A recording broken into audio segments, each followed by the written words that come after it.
Welcome back to the Psych Survivalist. This is the third episode in my series on anger.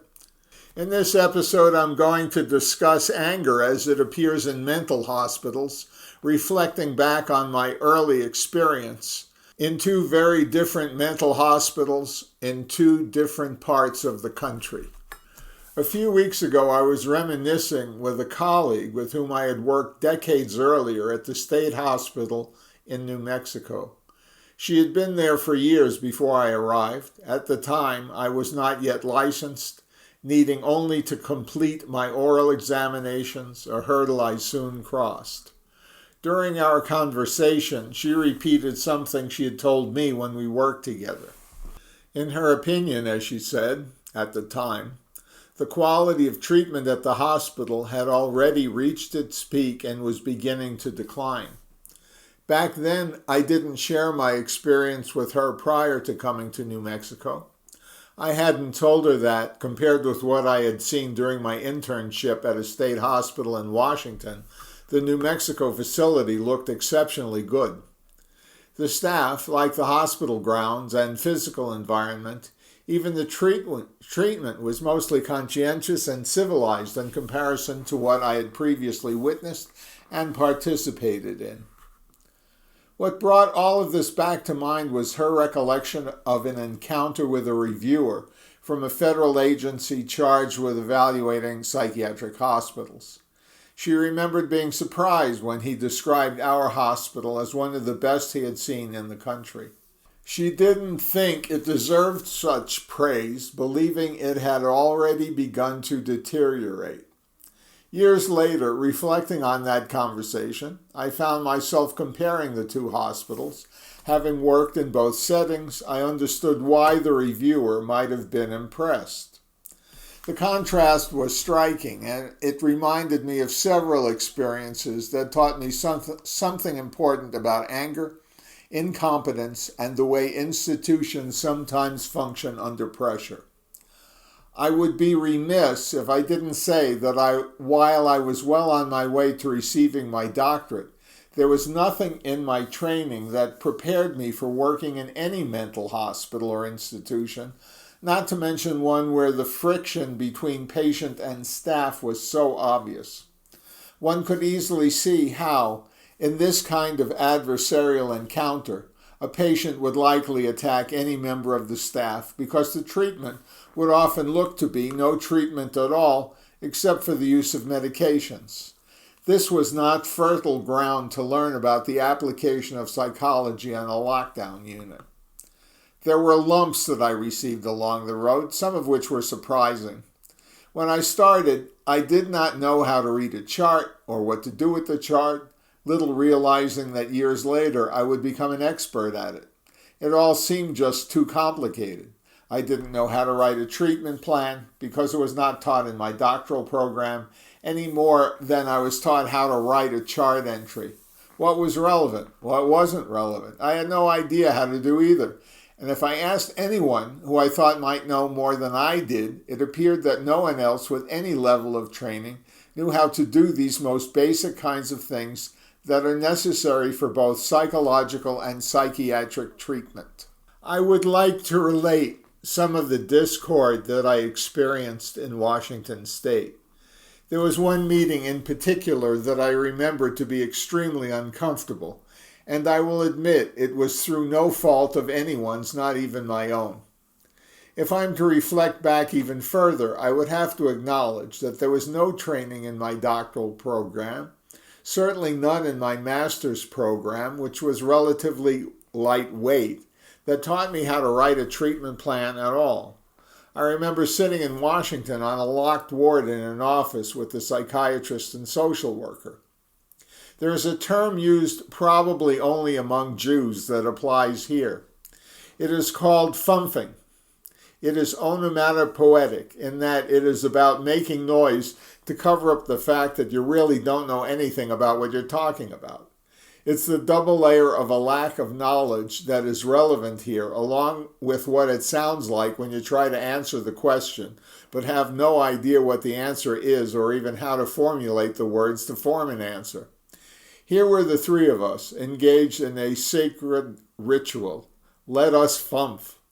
Trying to write a treatment plan, but none of us knew how to do it. Da-da, da-da, da-da, da-da, da-da. I sounded something like that. Although I had to concede, with my doctoral training, I should have known how to identify a problem behavior and how to write a plan to address it. The psychiatrist got angry. The social worker became uncomfortable, and I became uncomfortable along with her, knowing full well that I was supposed to be the one who had the expertise on how to write a treatment plan. I will add that this is not the most favorable environment to figure out how to engage in this kind of task. The pressure does nothing more than make you stupider. As I said earlier, I did become expert in these areas, but my expertise did not come from academic training, although it could have, if only it had been taught at my university. But at least at the time, I was not aware that the nuts and bolts of hospital treatment, of any treatment really, were taught in any doctoral program. I suppose I should add that there was no one knocking on my door now, nor has there ever been, to find out what I know about how to do a psychiatric psychological assessment and how to think creatively about using it as a basis for treatment. If the listener is thinking how this brief tale can apply to them, let me assure you that it has impact not only on inpatient treatment, but also when you're seeking psychotherapy or counseling from any professional, because it does point at the limitations that each one of us in that room had in our training. I am sure that the psychiatrist with whom we met to write that plan knew less about treatment plan authorship than the social worker or I did. Best thing to do under the circumstances, no matter your level of training, get angry or cower. And so we did. But that was hardly the only problem that I encountered while working there. I next recall how a patient became violently aggressive and was physically constrained by putting him in a lockdown room. The discussion at the nurse's station was how to manage him. The line staff, which is to say the ones who had the least academic training, but perhaps had the most practical experience, determined that the best way to go into that locked room was to immediately restrain him and move him to isolation. The decision was made, as so often happens, by the head nurse, who also had a lot of experience working inpatient, but apparently not enough to know that he was about to make a mistake that would make everyone pay. The plan was to go into the room and to physically restrain the patient, which they did while I observed. But at a certain point, when no one else expected it, the nurse told the staff to release the patient. They were literally gaping at the nurse and insisted that this was the worst time to let him go, but the nurse would not be countermanded, and they eventually complied. As the staff expected, the patient immediately went on the attack and was in a far better position to resist further restraint. It resulted in an injury to one of the staff and caused the room to be locked again so that the patient could not escape to attack anyone else. The staff was furious. I don't recall the nurse ever defending himself for his bad judgment. In all likelihood, the nurse was written up, although consistent with the way hospitals operate, there were probably no changes made to personnel at the time. How they made these personnel decisions, I will never know. I am also reminded of a scene in which it was determined to exchange patients, moving one patient from our ward and another to be taken from another ward nearby to ours. I was asked to go to the other ward to arrange the swap.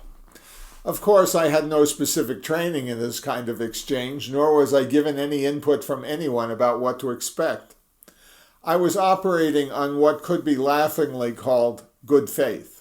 That is, thought I, why would one psychiatrist on one ward want to dump a patient on our ward? Aren't we all trying to work cooperatively for the benefit of the patients? Silly me. When they sent out our replacement over to our ward, we found him to be a tall, strapping African-American man who, at least from his physical appearance, might not be able to be contained by our staff. He immediately engaged in doing whatever suited him, including sexual activity with a young female patient. Having only a background in ghetto myself, and I was in the ghetto, by the way, I was wondering what these much more experienced staff would do to manage him. To my surprise, the issue that was settled upon was to do an assessment of his mental condition to see if he needed continued hospitalization. This became a cause célèbre at the hospital because the administration determined that he needed to be evaluated to see whether or not he had a mental illness at all, or at least no more than one severe enough to continue hospitalization. The person to do the evaluating was a well-experienced psychologist from another ward.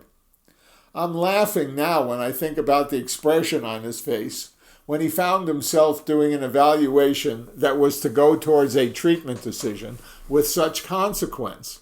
I think he was more frightened than I was for having created the situation at all and not understanding hospital politics, which was the true cause. But it also alerted me to the fact that however much experience a trained psychologist or indeed a trained psychiatrist might have, they might not know enough to arrive at an informed decision that was best for the patient, and also that would keep the hospital from being sued should that patient go out into the community to wreak more havoc. It was a very tense time and spoke specifically to what good faith meant in a hospital environment, which is to say it doesn't really exist under certain circumstances. In any case, it was determined by the evaluating psychologist that the patient might not be emotionally stable, but he was likely stable enough to return to the community. I'm sure that when the door swung open for him to leave, everyone had their fingers crossed if they weren't openly praying. Dare I say that the patient did not come back, although who could say if it was nothing but dumb luck? Still, there was enough anger to go around, but how could you blame someone who didn't have sufficient background and had neither the expertise nor the license to make an accurate determination about moving patients around? I would say that I learned nothing from this particular experience, except in my observation that the seasoned psychologist who was to make the determination appeared very unsure about the decision he was about to make. And in the end, I have to say, he probably knew little more than I did about how to do what he was about to do. For me, at least, that condition changed. I learned an awful lot over the years, and I guess for the years that he practiced, he didn't learn some of the same things I did, unfortunately for him. Then there was the time that one of the patients was waiting for me to come up to the ward through the back entrance. I put in my key, swung the door open, and was greeted by his head being driven into my solar plexus. I couldn't breathe. The response, with all that medical training around, was, "Why didn't you yell staff?" That's what we were taught to do. You're supposed to yell, "Staff!" That answer, too, makes me laugh, with a level of humor that goes back to my undergraduate education in linguistics. The answer has to do with acoustics, not with medicine, psychology, or nursing. The answer is that, with the wind knocked out of you, which was the state I was in, I couldn't draw a breath to be able to articulate the word staff. Instead, I yelled for help. Why did I do that? Because with the wind knocked out of you, you can still let out just enough air, enough breath, to be able to articulate the letter H, which has no obstruction in the speech mechanism. If you can follow what I'm saying, I hope you recognize that this is not only true, but is also very funny. I couldn't even get the word help out very well because I was winded to that extent. The conclusion of this episode was that we had a nurse who may have looked stocky but was in excellent physical shape and took out after him because he already knew exactly where he would go. He led my adversary back to the ward, and for a few days afterwards, that patient was hoping he inflicted just enough damage on me that I might be intimidated in future. It was a decent guess however wrong, although I should note I had a similar experience in New Mexico after that, and the trigger was to be the stomping of the foot that was supposed to make me jump, proving what a chicken shit I was. Neither of these patients in either of the hospitals tested me in this way again. I never thought that any patient testing my nerve was an important piece in my work or what I was doing in either hospital. But the one situation that I found to be the most anger-provoking, not of me but of others, involved the introduction of a new medication at the time. Clozaril had just been introduced for treatment of psychosis, and our hospital was involved in doing research, a research that was national in scope to determine its effectiveness. The truth was that I did not pay attention to the use of medications, any medications, and so I did not suspect that I might be involved in a political problem, one that affected our psychiatrist and his method of prescribing.